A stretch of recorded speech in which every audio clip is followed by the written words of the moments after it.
السلام عليكم ورحمة الله وبركاته. رجعت لكم اليوم بحلقة جديدة وأكلة جديدة وطبخة جديدة عالمية من اختراعات أبو مالك. هي السموسة أو السمبوسة الهندية، لكن بطعم سوري شامي. حنساويها بالبرك، فحنساوي برك السموسة الهندية بأحلى طريقة وأسهل طريقة. فمثل ما شايفين مكوناتها قليلة: عجينة البقلاوة أو رقائق البقلاوة، 4-5 بطاطات قسمتهم بعد ما قشرتهم وسلقتهم بالمي، جاهزين هلا دول مسلوقين. بدي بازاليا كاسة، بدي نبات الشمرة فريش، بدي شوية صغيرة من الجنجر أو الزنجبيل فريش كمان، بدي معلقتين كزبرة فريش كمان، فلفل، ملح، جرام مسلة، معلقة كبيرة، معلقة صغيرة كمون، معلقة صغيرة كزبرة يابسة، ومعلقة صغيرة هيل مطحون، شوية زيت مشان نقلي فيهم الخضروات. حطينا الزيت على النار، هلا نحط الجنجر، كمون، كزبرة، الهيل، الجرام مسالة، حطينا البطاطا، نحط الشمرة، نحط الكزبرة، ملح وفلفل،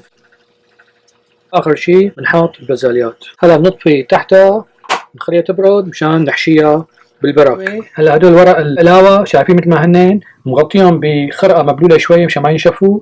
قسمتهم حوالي 15 سم كل وحدة بهالطول هاي. بدهنها بشوية زبدة مو مالحة، بحطها بصينية مدهونة كمان بالزيت، بكون محمل الفرن. هلا بحط الحشوة وبلفها بعد ما بطوي الجوانب هيك.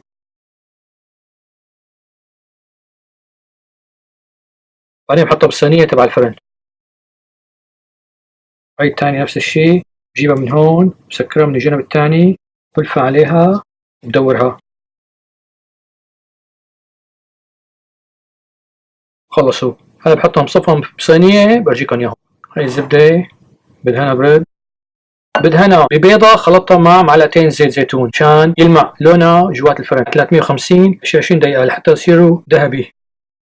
رجعت لكم بالسموسة الهندية بالطريقة الشامية السورية العريقة بالبرك. حطيت لكم جواتها الصوص تبع كزبرة الطازجة الفريش، شايفين شلون هي اسمها سيلانترو تشتني.